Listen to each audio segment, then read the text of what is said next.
డబ్బు, అనారోగ్యం, ఉద్యోగం, వ్యాపారం, అప్పులతో బాధపడుతున్నారా? అయితే మీకోసమే అహం బ్రహ్మాస్మి సాధన 11 డేస్ ఎనర్జీ యాక్టివేషన్ ప్రోగ్రామ్.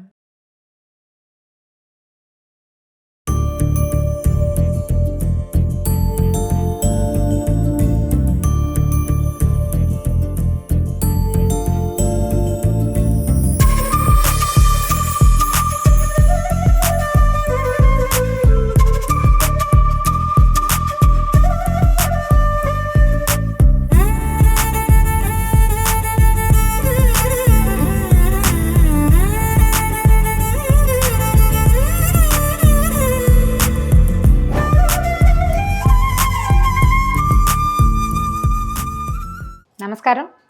రకరకాల కలగూరలు చేసుకుంటాం మనం.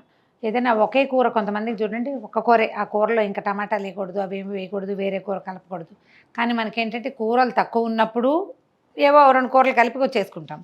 కూరలు ఎక్కువే ఉన్నా కూడా కొంతమందికి కలగలుపు కూరలు నచ్చుతాయి. అందులో నేను కూడా ఉన్నానండి. నాకేమన్నా 2, 3 కలిపితే చాలా ఇష్టం.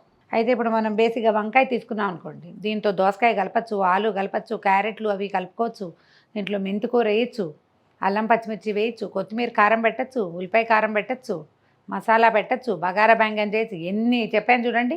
నేను చెప్పినవి కాకుండా ఇంకా జీడిపప్పు వేసుకుని కూడా కూర చేసుకోవచ్చు, పనస పిక్కలు వేసుకోవచ్చు, చిక్కుడుకాయ కలుపుకోవచ్చు, క్యాప్సికమ్ కలపచ్చు, ఏవైనా కలుపుకోవచ్చు.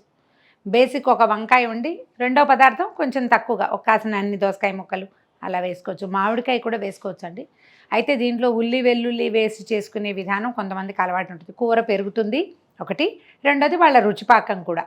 ఈ రుచిపాకం లేదు మనకి, కూర పెరగటం ఒకటే. అయితే ఏవైనా 1, 2 కలుపుకోవచ్చు.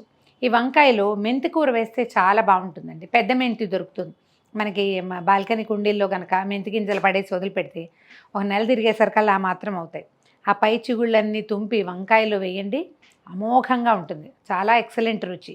దీంతోపాటు ఇంకొక పని చేయొచ్చండి. వెల్లుల్లి గర్భాలు కొన్నిటికి మనకి మొలకలు వచ్చి కనపడతాయి. ఇదొక టిప్, జ్ఞాపకం పెట్టుకోండి. ఆ మొలకలు వచ్చిన వెల్లుల్లి గర్భాలని ఇసుకలో పెట్టినా సరే చక్కగా సన్నగా భలే వస్తాయండి. ఉల్లిపాయ గ్రీన్స్ వస్తాయి కదా, బొందులు, ఉల్లికాడలు వస్తాయి, అట్లా వెల్లుల్లి కాడలు వస్తాయి. ఆ వెల్లుల్లి కాడలు ఈ మెంతి వంకాయ కూరలో వేసుకుంటే ఎంత బాగుంటుందో, భలే రుచిగా ఉంటుంది. కానీ వెల్లుల్లిపాయ వేసినట్టుగా వస్తువు కనపడదు, చిన్న వాసన మాత్రం వస్తుంది.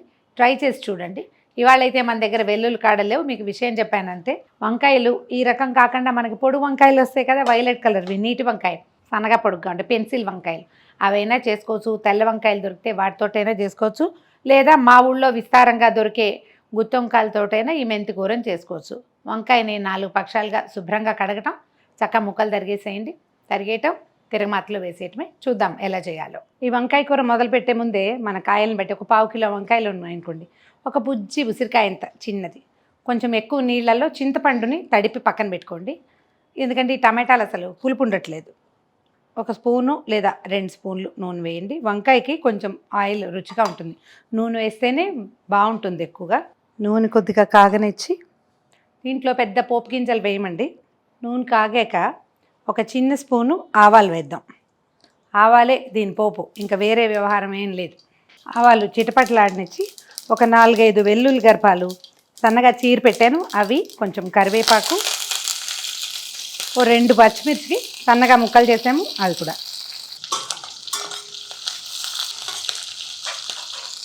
నూనెలోనే ఒక చిటికెడు పసుపు వేసేసి వంకాయ ముక్కలు వేసేద్దాము.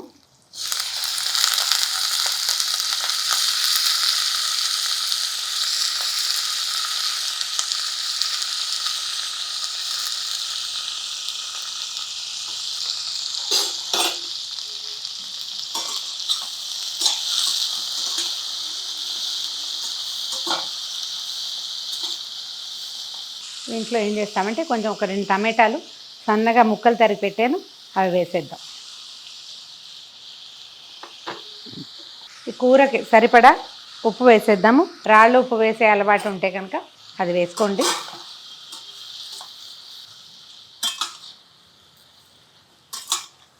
మీ పెద్ద ముందు వెనక ఏం లేదండి.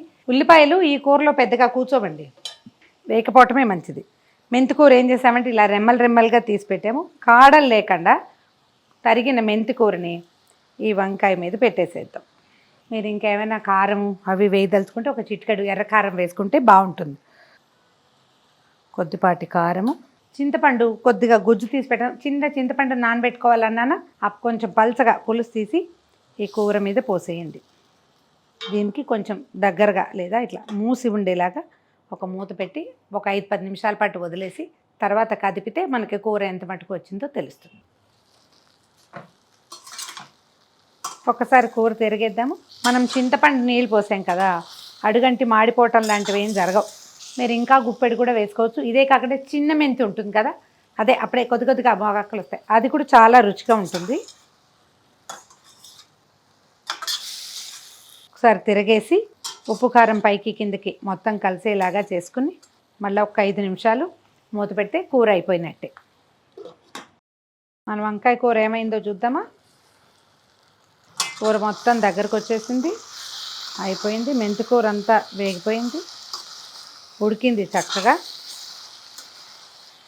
ఉప్పు కారం కూర చూసుకుని సరి చేసుకునే అలవాటు ఉన్నవాళ్ళు ఈ టైంలో సరి చేసుకోండి.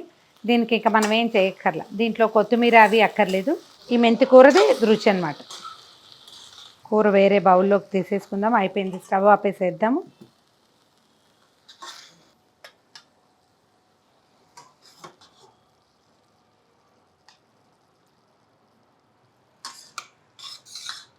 ఈ కూరల మీద ఒక్కొక్కళ్ళకి ఒక్కొక్క అవగాహన ఉంటుందండి. కర్రీ ఇలా వంకాయలు అవి ముక్కలు ముక్కలు ఏ ముక్కకు ఆ ముక్క కనపడాలనుకునే వాళ్ళు కొంతమంది, గుజ్జుగా కలిసిపోవాలి శుద్ధలాగా ముద్దలాగా ఉండాలనుకునే వాళ్ళు కొంతమంది. మన ఇళ్లలో అలవాటును బట్టి కలగూరలైనా అంతే, మనకు గుజ్జుగా కావాలంటే ఇంకొద్దిగా వేసారు మరి కాస్త నీళ్ళు చల్లటం, కొంచెం గుండ్రటి గరిటెతోటి ఒకసారి మెదిపేస్తే చక్కగా గుజ్జు వచ్చేస్తుంది. కాదనుకుంటే అలాగా నేను కదిపినట్టు 1-2 సార్లే కూర కదిపి ఆ ముక్క భావకం కనపడేలాగా చేసుకోవటం ఒక పద్ధతి. ఇలా ఎందుకు చేశారు అంటే ఎవరి అలవాటు నచ్చే విధానాన్ని బట్టి మనం కూరలు చేసుకునే విధానాలు ఉంటాయి అంతే. సింపుల్గా 10 నిమిషాల్లోనే అయిపోయే వంకాయ మెంతి కూర. వెల్లుల్లిపాయలు అదనపు ఆకర్షణ, పచ్చిమిరపకాయలు పిల్లలుండి తినలేరు అనుకుంటే ఒట్టి కారం ఎక్కువ వేసుకుని మిర్చి తగ్గించుకోవచ్చు. పచ్చిమిరపకాయలు మెంతి కూర కలిసిన వాసన చాలా బాగుంటుంది, ట్రై చేసి చూడండి. ఈ వీడియో కనుక మీకు నచ్చినట్లయితే లైక్ చేయండి, షేర్ చేయండి. మరిన్ని ఇంట్రెస్టింగ్ వీడియోల కోసం సుమన్ టీవీకి సబ్స్క్రైబ్ చేసుకోండి.